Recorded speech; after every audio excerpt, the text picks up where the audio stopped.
Je pense que le point le plus important de cette revue, que vous attendiez, et même moi quand j'ai entendu parler de ce parfum que j'attendais, c'est de savoir comment il est comparé justement à Vanilla 28.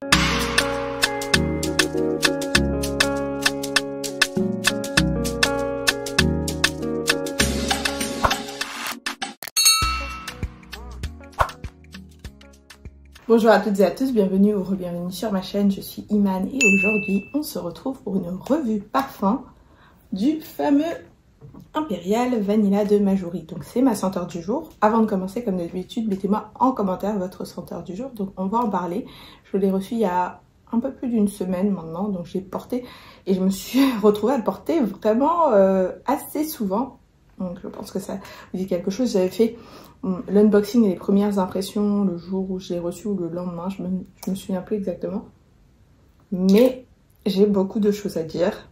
Ça va pas être une revue hyper longue, mais j'ai des choses importantes à dire sur ce parfum. Donc mettez-moi en commentaire votre senteur du jour et c'est parti. Comme d'habitude quand je fais une revue, je sais même pas pourquoi, non, pour le coup je continue à la répéter toutes les vidéos, mais vous savez que je prends des notes. Donc si vous me voyez regarder, c'est parce que j'ai pris des notes que je suis en train de les lire. Donc je crois que c'est la première fois que je fais une revue et j'ai en fait autant porté le parfum. Je l'ai porté bien 5 fois. Facile, quoique Marshmallow Blush, je l'ai peut-être autant porté. Mais j'ai vraiment beaucoup porté, donc je pense que ça dit déjà que c'est un parfum que j'apprécie. Parce que croyez-moi, quand je fais des revues de parfums que j'apprécie pas, c'est quand même assez difficile et parfois c'est un peu douloureux, je dois avouer. Donc Imperial Vanilla, comme c'est ma senteur du jour, je vais quand même me rafraîchir. Donc vous pouvez voir, comme j'ai quand même bien utilisé pour une semaine, donc ça vous montre que je l'ai vraiment beaucoup porté. On va faire ça, je vais en remettre pour revenir au début de l'expérience olfactive. Donc, on a une ouverture qui est vanille sucrée avec pour moi des accents boisés. Et quand j'ai regardé les notes, bien sûr je regarde les notes avant de recevoir le parfum, je ne regarde pas les notes quand je prends mes notes personnelles. De mémoire, il n'y avait pas de notes de vanille et il n'y avait pas non plus de notes boisées. Mais c'est vraiment deux choses que je sens assez bien. Donc je ne pourrais pas vous dire d'où ça vient, surtout le côté boisé, mais je sens assez bien. Rapidement, je retrouve des nuances fruitées, légèrement fruitées, un peu comme de la poire. Je ne ressens pas beaucoup les notes fleuries. Donc de tête, c'est rose et jasmin. Et pour aller droit au but, parce que j'ai même mentionné dans mes premières impressions, il me rappelle beaucoup Vanilla Woods de The Seven Virtues. Donc vous savez que c'est un parfum que j'avais, qui est pareil, une vanille, même s'il s'appelle Vanilla Woods, il n'est pas très boisé. C'est une vanille un peu fruitée, pareil, un peu comme s'il y avait de la poire. C'est assez aérien, donc il me rappelle vraiment beaucoup Vanilla Woods. Et bien sûr, il me rappelle aussi la star des vanilles qui est Vanilla 28 de Kayali. Donc vous savez que dans la collection Kayali, j'ai refait le classement, mais depuis que j'ai des parfums Kayali, le Vanilla 28 reste mon numéro 1. Et pour moi, Vanilla 28 et Vanilla Woods, ils sont assez similaires, même si Vanilla Woods est un peu plus aérien que Vanilla 28. Donc je me souviens à l'époque, j'avais les deux, et j'ai justement déclutéré Vanilla Woods parce que j'avais Vanilla 28 que je voulais pas les deux. Enfin, j'avais pas besoin d'avoir les deux dans ma collection. Donc voilà, en gros, pour vous situer, c'est similaire à Vanilla 28, c'est similaire à Vanilla Woods, mais pour moi c'est plus proche de Vanilla Woods que de Vanilla 28. Je le trouve plus léger que Vanilla 28, je le trouve moins riche. Il a aussi légèrement quelque chose qui me rappelle Silk Santal. Je trouve qu'il a un côté aérien et léger et légèrement fruité que je retrouve dans Silk Santal. C'est une belle vanille qui est assez simple, on va pas se mentir, c'est pas le parfum le plus complexe de la planète, en tout cas pour moi. C'est une vanille qui est assez simple, sans fioriture, à la fois aérienne et profonde par ce côté que je trouve un petit peu boisé. Pour moi, ça peut être totalement un parfum signature. Il passe aussi bien en période chaude, selon moi. Je trouve qu'il est suffisamment fruité, aérien, léger pour passer en période chaude. Et ici, en ce moment, il fait très très chaud. Donc, savoir que je l'ai autant porté, je peux vous dire qu'il passe bien en période chaude. Il ne va pas être étouffant. Et je pense aussi que c'est un super topper si vous faites du layering. Et Vanilla 28, il est connu aussi pour être un très bon topper pour quand vous faites du lait urine, juste 2-3 sprays, quand vous finissez de mettre n'importe quel autre parfum, ça marche toujours bien. En termes de sillage et de projection, je vais vous dire que c'est quand même assez moyen. C'est un parfum qui reste quand même assez proche de la peau.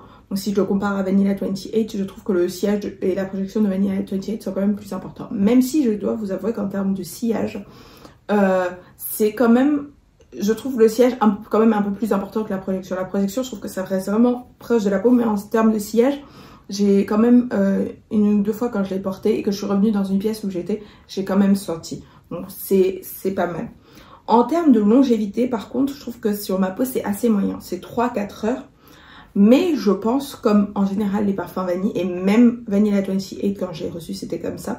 Les parfums vanille, ils ont tendance à prendre du corps et une fois qu'ils macèrent.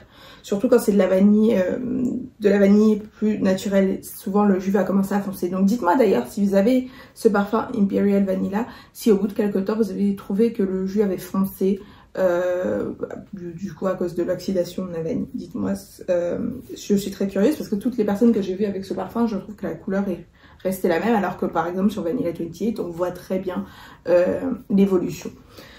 Donc au final, je dirais, donc je vous ai dit j'ai beaucoup de choses à dire mais ça n'est pas très long. Au final, je dirais que si vous avez Vanilla 28, vous me connaissez, j'aime pas avoir de doublons. Donc si vous avez Vanilla 28, pour moi, vous n'avez pas besoin d'avoir ce parfum. Par contre, si vous n'avez pas aimé Vanilla 28, notamment parce que vous l'avez trouvé un peu trop collant, un peu trop riche ou le patchouli vous a gêné, vous pourrez aimer celui-ci. À mon avis, vous conviendra. Et pour moi, ça peut être aussi une alternative plus printemps-été à Vanilla 28 parce que comme je dis, il est beaucoup plus aérien. En tout cas, à mon nez, il a une note un peu plus fruitée. En tout cas, moi qui comptais racheter Vanilla 28, parce que c'est encore une fois mon parfum préféré, mais j'ai un 10 ml et il est vraiment au fond du fond. Et j'ai depuis 4 ans maintenant. En fait, je sais pas comment j'ai mis autant de temps avec un 10 ml. En fait, j'ai utilisé avec parcimonie, mais j'y revenais toujours en fait. C'est ça. Donc, moi qui comptais le racheter, là, je vais pas le racheter, honnêtement. Pour moi, pour le type de collection que je vais avoir, où j'évite d'avoir des doublons, pour moi, ils sont trop proches pour avoir les deux. Donc, je vais garder celui-ci. Je ne rachèterai pas Vanilla 28 pour le moment. Et en termes de prix, je pense aussi qu'il est beaucoup plus intéressant que Vanilla 28 parce qu'on est à 90 € pour le 75 ml. Et quand même, la présentation est assez qualitative. Donc, ça vient quand même dans une boîte comme ça. Voilà. Je trouve que la présentation est... La boîte, disons que la boîte est plus jolie que la boîte qui est... en tout cas, elle est plus massive. Et sur Vanilla 28, on a 50 ml, 86 € pour 50 ml. Donc vous voyez un peu la différence. Et je crois que le 100 ml fait 120 €, quelque chose comme ça. Donc voilà. Je pense que le point le plus important de cette revue, que vous attendiez, et même moi quand j'ai entendu parler de ce parfum que j'attendais, c'est de savoir comment il est comparé justement à Vanilla 28. Parce que c'est un parfum qui est tellement connu que tout ce qui va être alternative, ça va toujours intéresser en fait. C'est la fin de la vidéo, alors dites-moi ce que vous en avez pensé, dites-moi si vous avez ce parfum, si vous l'avez déjà essayé ou s'il vous tente. Et surtout, dites-moi si vous avez aussi Vanilla 28 et ce que vous en pensez. Et si jamais certains d'entre vous ont les deux ou ont senti les deux, dites-moi selon vous comment ils sont, comment vous les comparez. Ça m'intéresse beaucoup et surtout ça va intéresser d'autres personnes qui sont peut-être tentées par ce parfum. Je sais que j'ai eu des questions, il y a certaines personnes qui m'ont dit qu'elles trouvaient ce parfum épicé. J'ai pas du tout retrouvé de notes épicées dans ce parfum. Je sais pas ce qui pourrait être interprété comme note épicée, peut-être le côté boisé, peut-être la tonka, je sais pas. En tout cas, moi j'ai pas perçu ça. Pour moi, c'est un parfum qui est assez délicat, assez facile à porter. Comme je disais, ça pourrait très bien faire un parfum signature. Et surtout, encore une fois, pour moi, pour mes goûts, il est très proche d'un de mes parfums préférés. Donc, il n'y a absolument rien qui, pour moi, freinerait mon achat ou mon utilisation de ce parfum. Et bien sûr, je vais vous le rappeler, mais je mettrai aussi en commentaire, c'est un parfum qui m'a été offert par la marque Majouri. Donc ne vous dites pas que je fais la revue et que je l'encense parce que c'est un cadeau.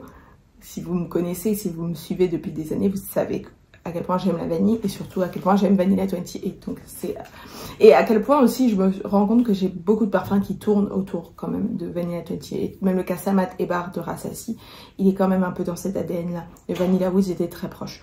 Donc voilà, merci beaucoup d'avoir regardé cette vidéo et on se retrouve dans quelques jours. Bye!